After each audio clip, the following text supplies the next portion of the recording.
importante a gente ter sempre um olhar pastoral sobre o Ministério Infantil, porque o voluntário, ele nem sempre tem a capacidade de poder resolver ou lidar com aquela situação.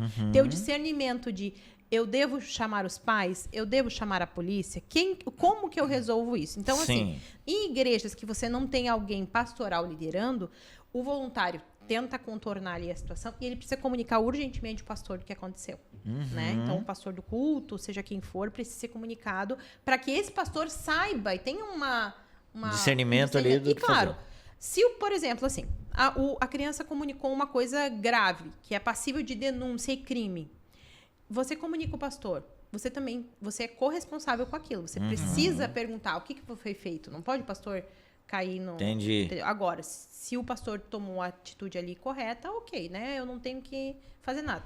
Agora, quem tem um auxiliar pastoral, quem tem ali, quem resolve isso normalmente sou eu ou algum pastor que está no culto. Então, o que acontece hoje? Seguidamente acontece isso, né? A criança falou uma situação ali, às vezes não é nada que seja criminoso, né? Às vezes é uma situação da família. Esses dias a gente teve uma situação da criança contar que o padrasto tinha algumas atitudes com ela e esse padrasto, a mãe não sabia, entendeu? Então, aí assim, até que ponto que aquilo... Como que aquilo... Porque também a gente tem que entender que não é que a criança não vai mentir, mas ela pode comunicar aquilo de uma forma que seja interpretado diferente do adulto, né? Por exemplo, pode acontecer de um professor, a criança, né? Quero ir no banheiro, tá? Aí a gente não entra no banheiro com a criança não consegue abrir a braguilha, tá? Daí eu chego ali e abro. Não, vou ajudar para abrir. A criança diz, meu professor da coisa abriu minha calça. Gente, tinha um contexto, entendeu? Ele não tá mentindo.